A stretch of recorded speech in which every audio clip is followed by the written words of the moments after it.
welcome everybody. We have 11 practices are down.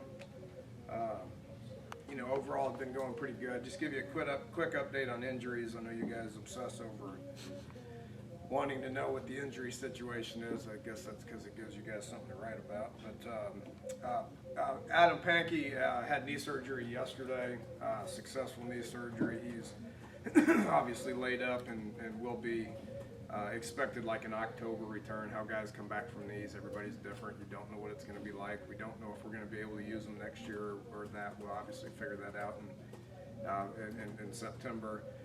Dante Campbell's still out with the shoulder. He'll be released in July. Chestnut's out with the knee. He'll be released in July. Juwan Snow is out with the shoulder. He'll be released in May. Avery Williams is out there, but he's in a green jersey. He's not full go. He'll be released full go in May.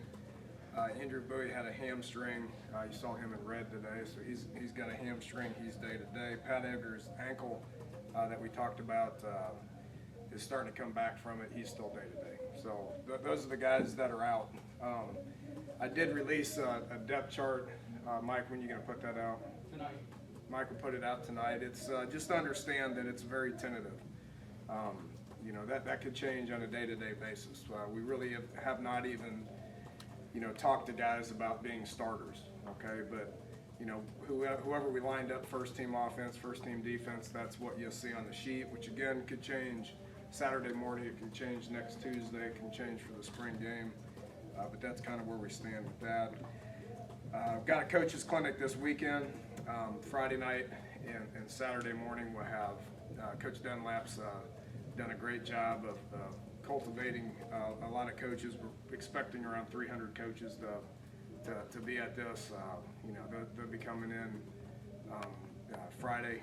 We'll speak Friday night, and then we got about 6 high school coaches that are all very, very successful high school coaches that will be speaking Saturday morning, and then they'll come to the practice on Saturday. Other than that, we got 4 practices left. Saturday will be, a heavy practice. We haven't had a full scrimmage, and we won't have one until Tuesday. We have mini scrimmages at the end of practice, which is what we've done this week. It's been good. Just starting to move the ball. We've been focusing way more on fundamentals and teaching, and trying to get good at technique football and gradually, obviously run a lot of team reps, but gradually start talking about moving the ball, getting off the field on third downs, that sort of thing. So we've been doing some mini scrimmages at the end of practice for the last couple of days. We'll do that again Saturday, and then Tuesday we'll kind of have, probably our biggest scrimmage of the spring. Thursday is non-padded, can't do a whole lot Thursday, and then the spring game on Saturday. So getting closer. Been a lot of teaching, a lot of evaluating. This is, we've obviously still got a long ways to go on all 3 sides of the ball. I'm not prepared to name any starters, not prepared to, in my mind, figure out what kind of team we're going to have yet. We're still trying to figure that out. But I do like the effort that these guys are playing with, the attention that these guys are playing with. They come in, they're eager to learn. Nobody thinks we're any good. So I encourage our guys not to read anything that they, get online and, message boards and publications and, even some of y'all's work. I encourage them not to really worry about that too much, because who knows what our team's going to be like. The only people that can dictate that is coaches and players, and we come in every day and we're ready to work and we get better every day. That's got to continue all the way up until the first game. So it's kind of where we're at. Take some questions. Why did you release a depth chart? Somebody twist your arm? Yeah. Force you to? Pretty much. It's that little guy in the back been pestering me and poking me and all that kind of stuff. So I figured I'd make it a little bit easier for our media relations department, which we have a tremendous relationship with media relations and want to keep them on our side. So they needed something for the spring game. So that'd at least be a tentative depth chart. If nothing else, you can see who's playing what position. Now, obviously, first team might mean second team in the spring, in the fall. We add another 20 guys that we expect to come in to compete for, playing time. So, even if that's the way it is right now, if we're playing tomorrow, then it's going to change come September 1st, come August 1st, all the rest. So you can at least see what these guys, where they're playing, and that'll even change between now and in August. Guys are going to get bigger. You take a guy like Sean Walters, who came here as a safety, and then he moved to outside backer, and now he's playing inside backer. So guys get bigger, they mature, and who knows what their ceiling is as far as what their height and weight and speed and all that stuff's going to be as they get older. Speaking of position change, you've apparently done something or are trying something with Vernon Davis. The reason for that is? We were watching him catch punts, and it was really, what is today, Thursday? It was Tuesday. You guys were out there, and I was watching Vernon catch and run, and he was running forward at a faster rate than he was running backwards. And he was sticking his toe on the ground, he was fluid, and he was coming out of his cut. So I just kept him down there. I mean, we do this periodically. It looked good enough to us on Tuesday to keep him on offense on Thursday. Whether that's a bona fide full-time position move, we'll probably just keep evaluating that. But he did look better moving forward than he did backwards.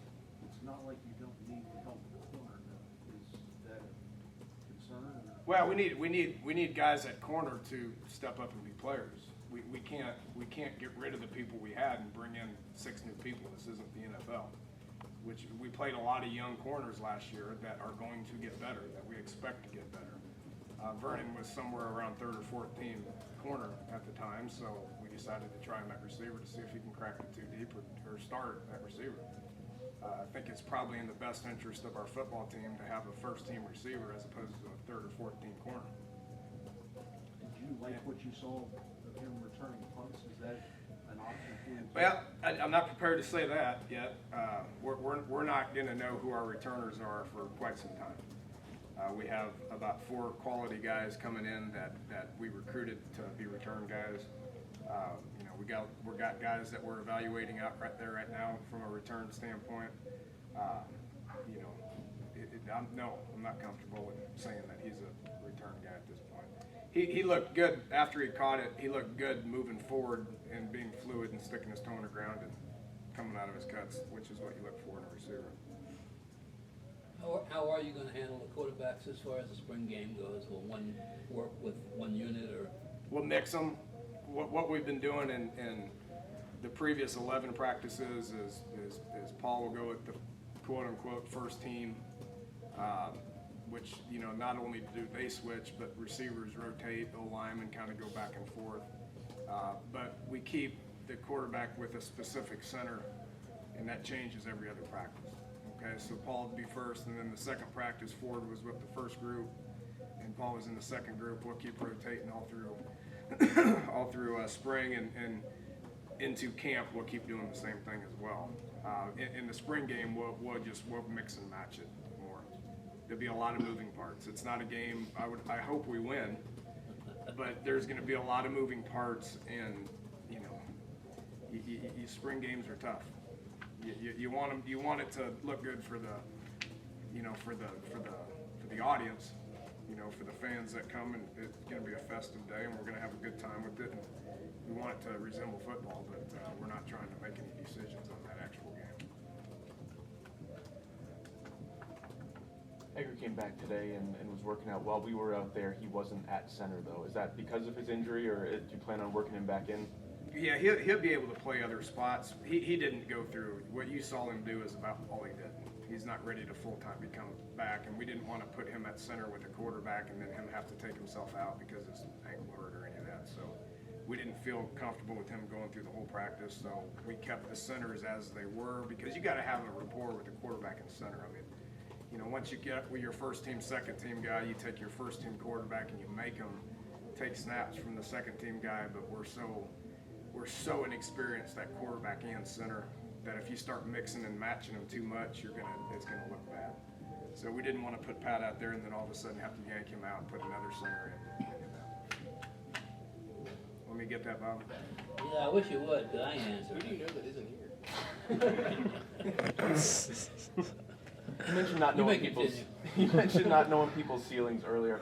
Isaiah Bruce, when he came out earlier, he said he doesn't think he has a ceiling. That Didn't recognize. after last year, he feels like he still has a lot more to prove, a lot further he can go. Your thoughts on him through this spring and what he can accomplish this year? Well, he's right. He's not close to his ceiling. Don't know what the ceiling is. You're going to reach it at some point in your career. He's not even close to it. And mentioned this part of why we were subpar on defense last year is so many young kids that we played. I mean, you play that many young kids, you ought to be better a year from now. Right?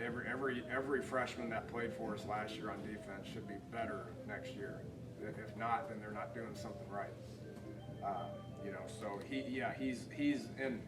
he's not having his best spring right now. He's clearly a starter, but Doug Riggs pushing him pretty hot and heavy right now. Which these guys need to come in here and they don't need to be comfortable with the fact that they think that they got a starting spot, because about the time you do that, you're going to get beat out by somebody. And I'm not saying Isaiah's doing that. Isaiah's a very determined kid and he's a good kid, but he needs to keep progressing. You have this team thing all over the place, the motto on the t-shirts and posters and stuff. I talked to Shaq about it the other day, and he was specifically talking about the Mountaineer mentality part and what he thought that meant to him. Could you tell me, when you talk to the guys about that Mountaineer mentality, what it is that you preach it to be? Well, it'd be hard to explain it in one small little press conference. We've talked about that a lot, we've taken different aspects of what this program's about and who we are, and embracing different traditions and understanding what the past is and understanding why it's important to this great state, that sort of thing, and we educate them. That's how are all our young kids going to understand what it's all about unless we don't educate them on it.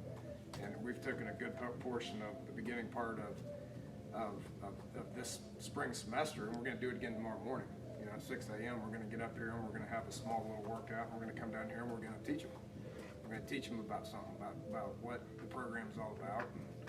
And that's something that I had to learn that. I had to learn what it was all about. I couldn't step into this role and learn everything overnight. So, we're teaching all the new coaches. We're teaching all the new players. We're reinforcing why specific things are important, and we're going to embrace a whole bunch of it.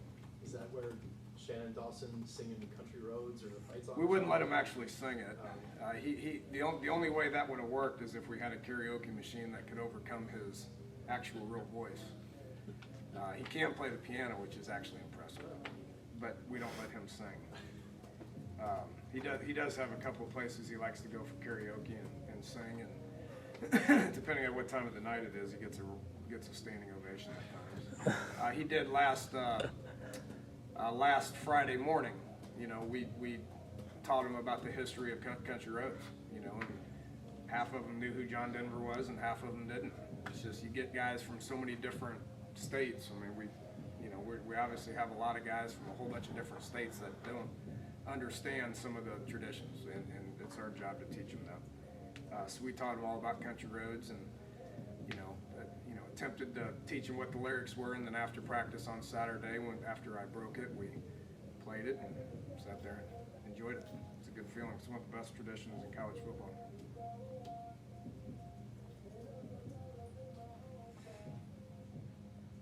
It's not country roads that you hear downstairs. Appreciate it, sir, that one. I don't know. It sounds like Shannon's singing. It could be. Okay, next week we'll have one more crack at the assistants, one more crack at the players, and then everybody will be available after the spring game. Got it? All right. Thanks, guys.